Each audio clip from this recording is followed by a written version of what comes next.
शुकाचार्य जी कहते हैं, परीक्षित, द्वारकाधीश प्रभु की दिनचर्या बड़ी अद्भुत है। ब्राह्मो मुहूर्तम उत्थाय वार्युपस्पृश्य माधवः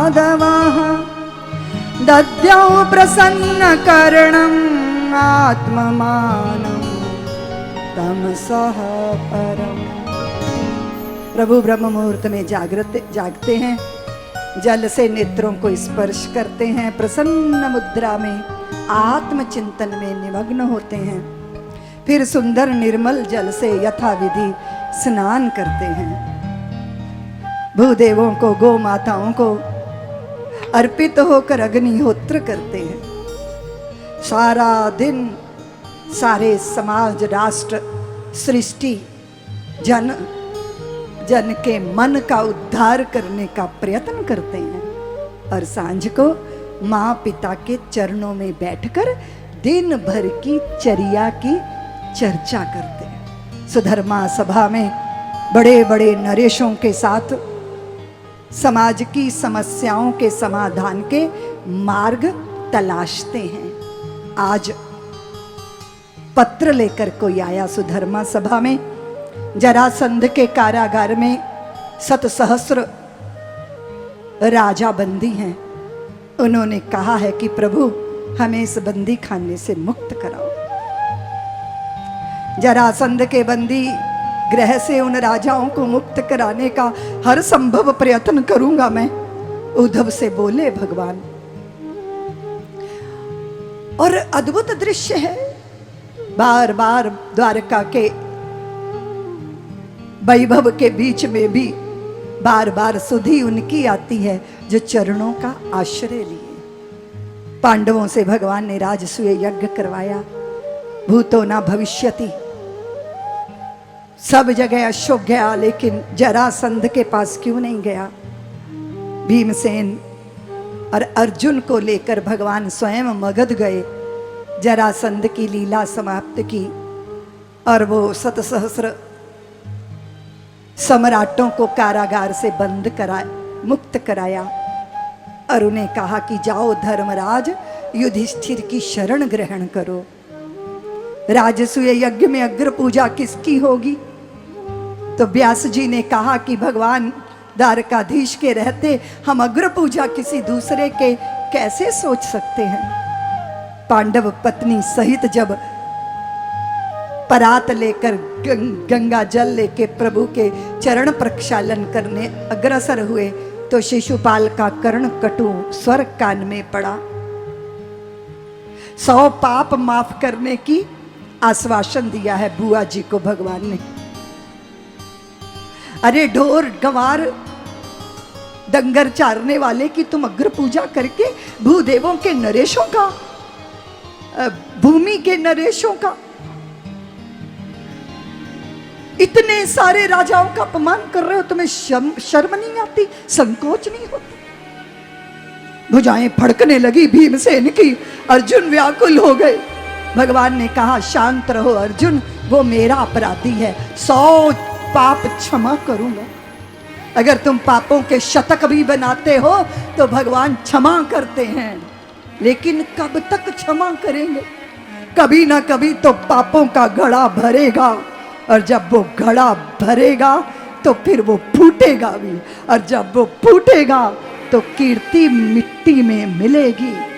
यशस्वी से यशस्वियों का यश अपयश में परिवर्तित होता है, क्योंकि हर चीज की सीमा होती है, हर चीज की सीमा होती है।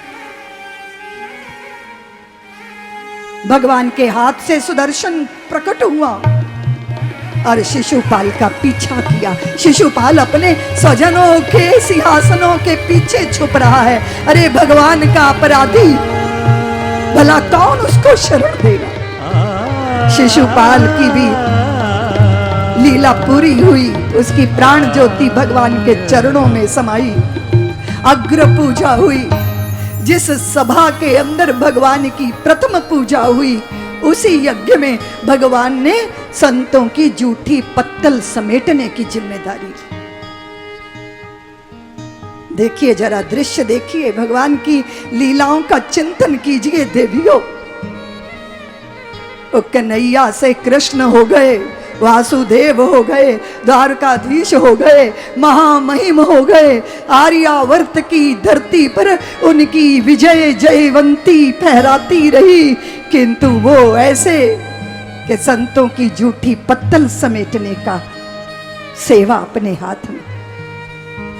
क्या होता है सेवा धर्म, सीखिए जरा। कर्ण को उन्होंने सेवा दी, सबको उपहार दो, और दुर्योधन को सेवा दी, सबके उपहार स्वीकारो। क्यों दी? भगवान चाहते हैं दुर्योधन को पता चले कि जिन पांडवों को तुमने अनाथ समझ के एक सुई की नोक जितनी जमीन देना भी स्वीकार नहीं किया, उन पांडवों का वैभव देखो। दुर्योधन को जिम्मेदारी लगाई सबसे उपहार लेना, और कर्ण की जिम्मेदारी क्या लगाई? अच्छा देवियों, तुम अपनी कौन सी बहू को जिम्मेदारी दोगी? जो अतिथियों को देख के नाक भौं चढ़ाए, अगर उसको ही अतिथियों की सेवा दे दोगी तो चौपट हो जाएगा मामला। तो तुम देखती हो ना कि घर में किसका कैसा स्वभाव है, किसको क्या जिम्मेदारी देनी है। सबके दिल तोड़ने वाला वो कैसे जोड़ेगा? तो तुम देखती हो ना, भगवान ने कर्ण को जिम्मेदारी दी उपहार देने की, क्योंकि कर्ण को दान वृत्ति है चित्त में, उसके स्वभाव में है। बहुत चीजें हम ऊपर से थोप लेते हैं पर वो परमानेंट नहीं होती। जो स्वभाव में है वो तो अंदर बैठा है ना।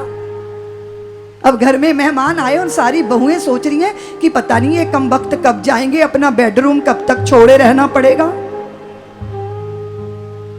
लेकिन वो जो अपने सुख दुख की परवाह ना करके जमीन पे लेटेंगे, कहीं भी किसी कोने में पड़े रहेंगे, पर आए हुए अतिथियों के सर माथे पर बैठाएंगे, उनके कारण घर का, कुल का, खानदान का, समाज का सत्कार बनता है, यश बनता है। इसलिए स्वभाव किसका कैसा, उसको वैसी जिम्मेदारी मिलनी चाहिए।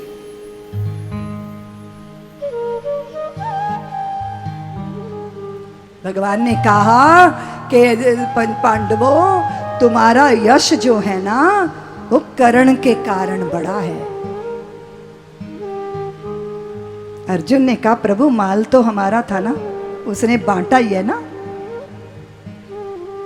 भगवान ने कहा कि बांटने की जिम्मेदारी भी अगर किसी और की लगा देते तो। कई बार भंडारी भंडारा करता है और पड़ोसियों का दिल जलता रहता है, वो बेचारे देख देख के ही मरे जा रहे हैं। भगवान ने सोचा अर्जुन ऐसे समझेगा नहीं, तो एक अद्भुत लीला की भगवान ने। एक ब्राह्मण आया और उसने आके कहा कि मेरे ना ठाकुर जी को मुझे भोग लगाना था, 1 हफ्ता हुआ। मेरा नियम है कि मैं सूखी चंदन की लकड़ी जला के भोग बनाता हूँ, फिर ठाकुर को भोग लगाता हूँ, फिर भोजन पाता हूँ। ना तो मेरे ठाकुर जी को भोग लगाना मैंने भोजन किया, क्योंकि मुझे सूखी चंदन की लकड़ी नहीं मिली। सबने ढूंढी, कहीं लकड़ी मिली नहीं। तो वो ब्राह्मण बोला अच्छा मैं फिर कर्ण के यहाँ जाता हूँ।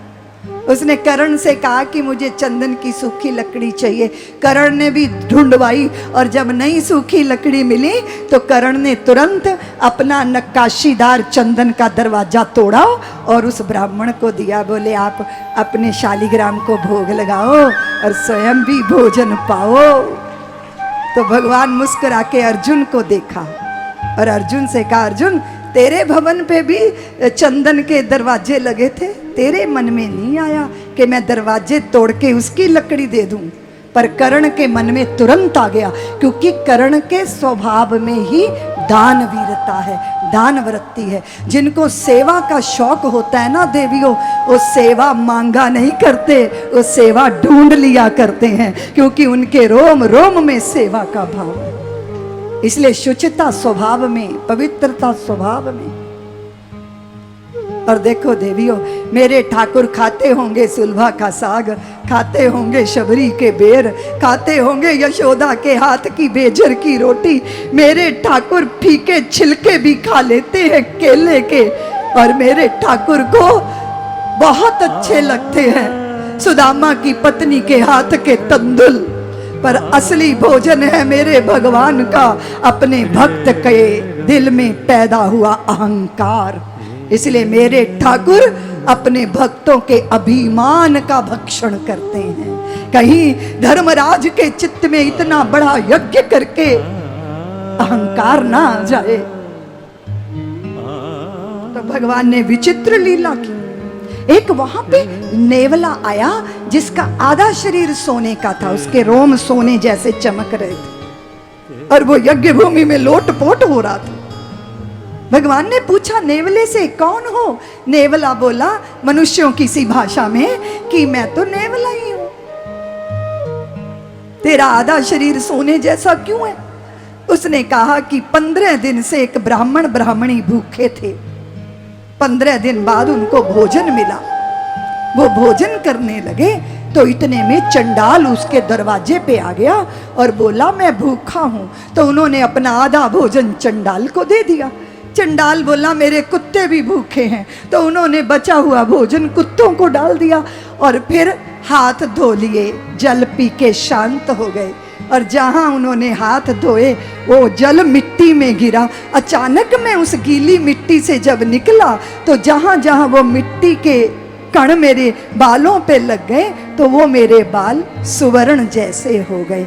अब मैं सारे संसार में जाता हूँ, जहाँ जहाँ यज्ञ होते हैं सब में लोटपोट होके देखता हूँ ताकि मेरे बाकी बाल भी रोम मेरे स्वर्ण जैसे हो जाएं। इसी आशा से मैं धर्मराज के यज्ञ में आया था, लेकिन यहाँ से भी निराश वापस जा रहा हूँ। तो भगवान मुस्कुरा के धर्मराज को देखे और फिर भगवान ने कहा युधिष्ठिर बड़े बड़े सोने चांदी दान कर देना बड़ी बात है, बड़े बड़े यज्ञ करना बड़ी बात है, लेकिन 15 दिन की भूखी आते हों और फिर भी किसी दूसरे की भूख का ख्याल आ जाए, इससे बढ़कर कोई बड़ा यज्ञ नहीं हो सकता, इससे बढ़कर कोई बड़ा अनुष्ठान नहीं हो सकता। 15 दिन की भूख और फिर किसी दूसरे के भूख का ख्याल।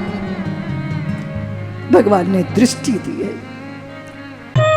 सब्सक्राइब करें साध्वी ऋतंभरा जी के YouTube चैनल को और हमारे वीडियोस को सबसे पहले देखने के लिए बेल आइकन को दबाना न भूलें।